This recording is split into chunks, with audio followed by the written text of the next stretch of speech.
Family is meant to be our anchor, a haven where love and loyalty weather any storm. But what happens when that haven becomes a battleground, where neglect, betrayal, and selfishness unravel the ties that bind? These raw, real-life stories peel back the facade of family unity, exposing the messy collisions of good intentions and harsh truths. They force us to confront a searing question. Are we the heroes of our own story, or the villains in someone else's? Through vivid narratives, emotional depth, and provocative twists, these tales grip the heart, challenge assumptions, and demand we pick a side. Let's dive into 5 family sagas that reveal the cost of loyalty and the power of truth. Imagine a 300-acre farm, a sprawling sanctuary crafted by a 30-year-old farmer and his 27-year-old wife as the heart of their extended family. With 5 bedrooms, 3 bathrooms, and electrical hookups for 4 campers. It's built for summer reunions, where cousins chase fireflies and grandparents share stories under the stars. This is their dream, a place where family gathers, laughs, and grows closer. But beneath the idyllic surface, a storm brews, threatening to tear it all apart. At the center is Alice, an 18-year-old girl caught in a family that's pushed her to the edges. Her father, Bill, 56, and stepmother, Tanya, 52, have 3 younger children, their boys and princess, who soak up all their attention.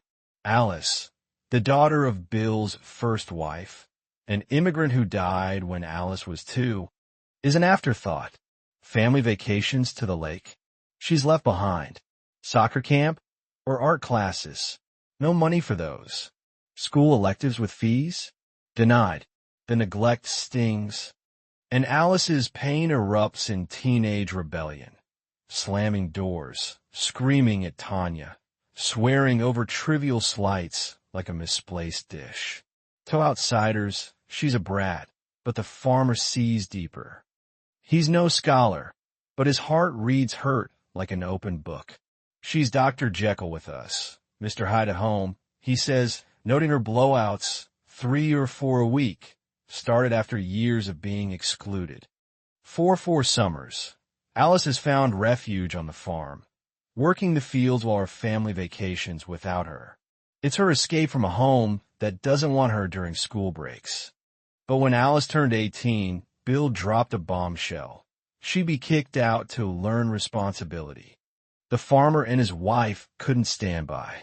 On her birthday, they pulled up in his battered pickup, packing only what Alice had bought herself, clothes from her part-time job, a second-hand guitar.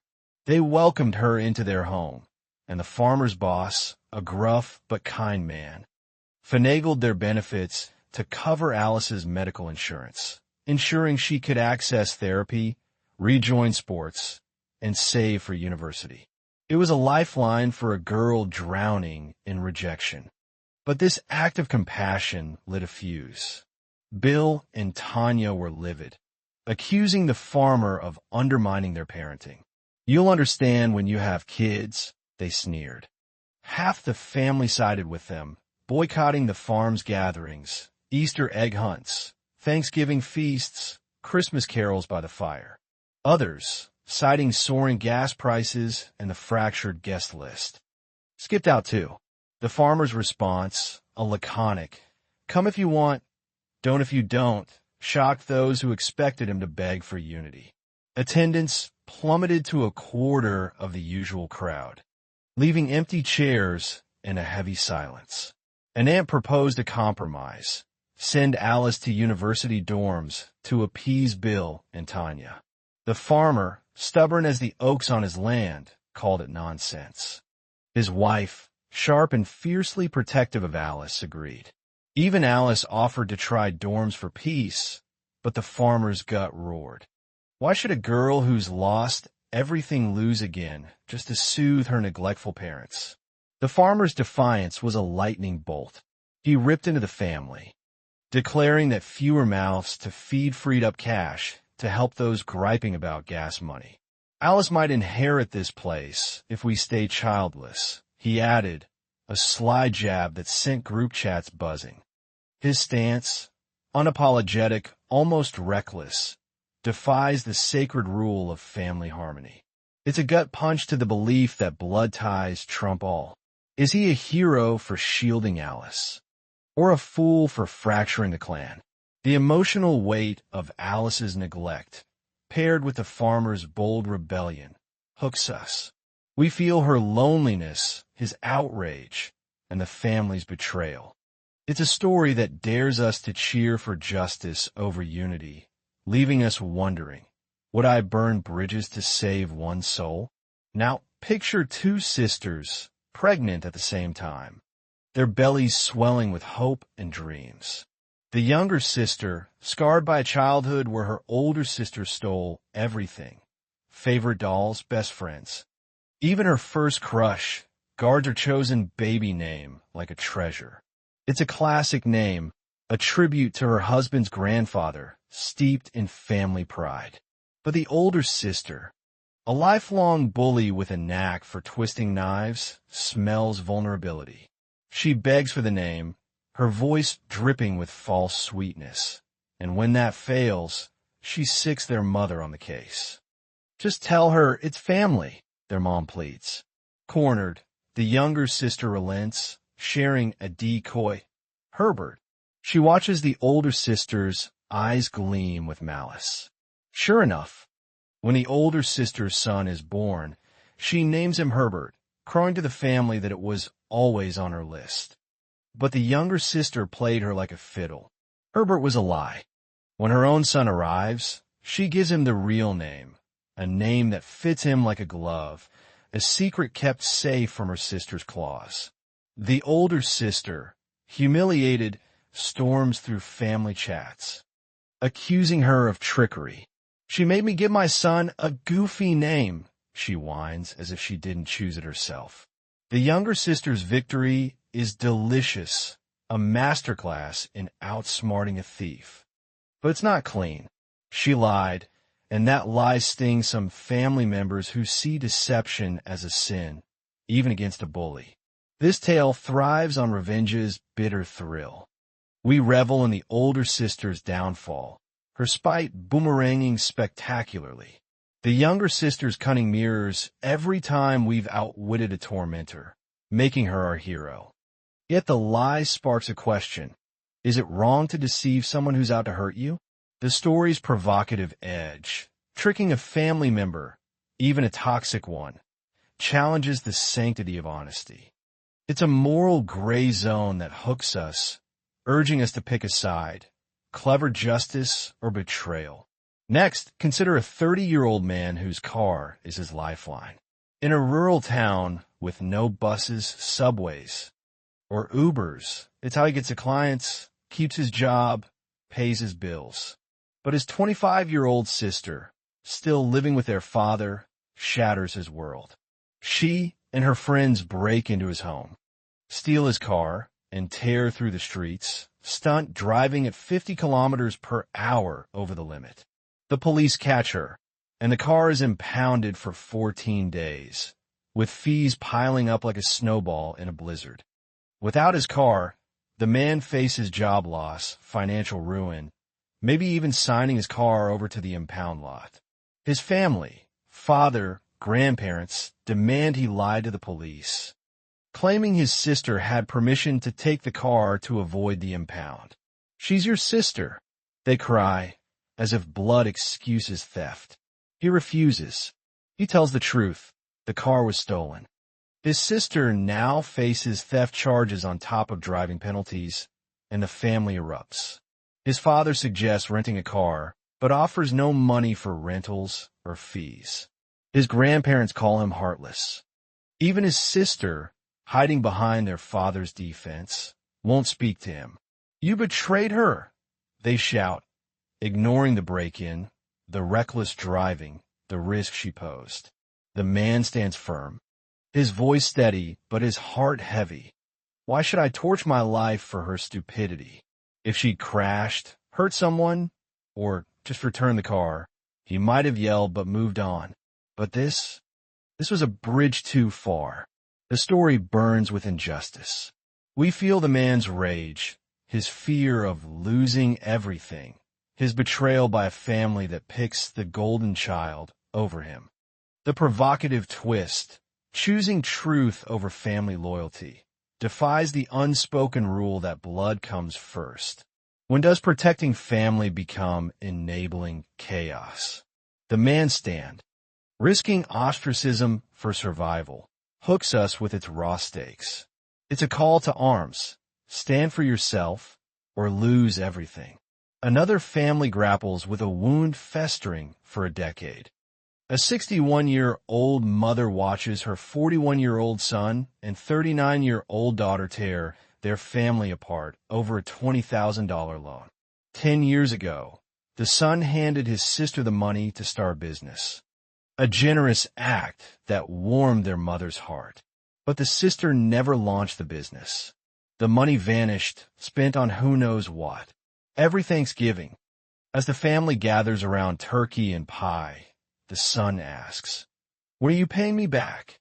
The sister bristles, calling it harassment, her fiancé echoing her complaints. The tension simmers, year after year, until it explodes. At the sister's bachelorette party, male dancers grinding, cheesecake flowing. A process server crashes the scene, delivering a lawsuit from her brother. He's done waiting. The mother is horrified. She calls her son a disappointment, her voice shaking with anger and grief. "It's been 10 years, he snaps. "If she won't pay, I'll take her to court." The mother is torn, caught between her children, but her bias leans toward her daughter, the one who throws parties while dodging debts. The son's lawsuit is a taboo shattered. Suing family feels like sacrilege. Yet, after a decade of excuses, his patience feels like a rope worn to a thread. When does forgiveness become enabling? The story's emotional weight, the son's betrayal, the sister's entitlement, the mother's favoritism, grips us. The lawsuit's dramatic timing, mid-party, is a hook that sinks deep, daring us to judge. Is he a villain for suing or a hero for demanding justice? Finally, picture a 21-year-old woman sharing a college apartment with her 18-year-old brother. Their parents cover rent and tuition, asking only that they buy their own groceries. But the brother, swollen with ego, declares himself man of the house. He demands she cook his meals, clean his messes, shop with her money, drive him around, and care for their dog, all while he lounges, video chatting his girlfriend, claiming he's too sick to lift a finger. His tantrums, over a crooked towel or a late dinner, are relentless. She's juggling classes and a part-time job, but to him, she's a maid and he's the king. Exhausted, she snaps. She stops cleaning his dishes, taking his trash, or buying his food. She leaves a note on his door. "I'm tired. If you're in that much pain, see a doctor." He ignores it, and his messes pile up, turning the apartment into a landfill, except for her pristine room. Then their parents make a surprise visit. The brother, asleep, can't cover his tracks. The chaos, dirty plates, scattered clothes. A neglected dog tells the truth. The woman explains, "It's his mess. I've been swamped with class and work, and he's been home." The brother tries to pin it on her, but his lies unravel. He's been skipping school, dodging work, faking illness. The parents are furious, threatening to cut him off unless he shapes up. He offers a half-hearted apology, but turns passive-aggressive, accusing her of sabotaging his independence. Independence? The word is a bitter joke, coming from a boy who's lived like a prince on her labor and their parents' dime.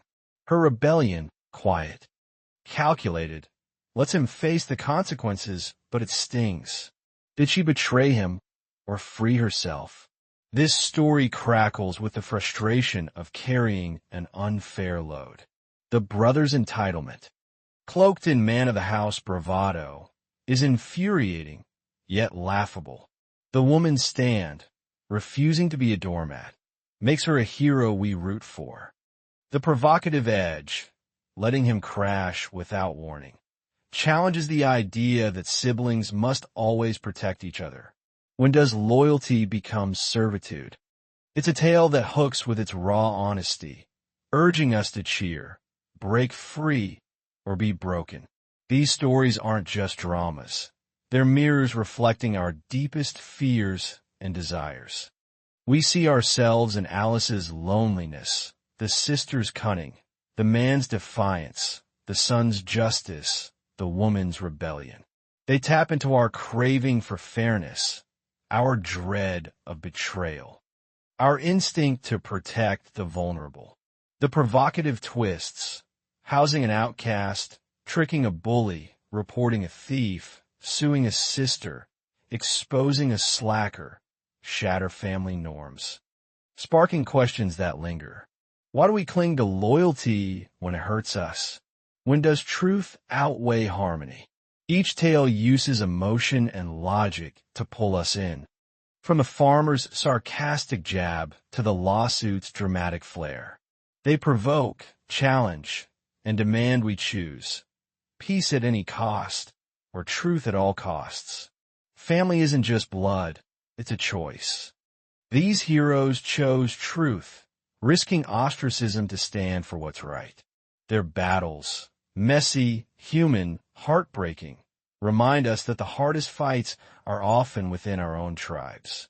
So, when your next family gathering tests your soul, what will you choose? The comfort of silence or the fire of truth? The answer might just define who you are.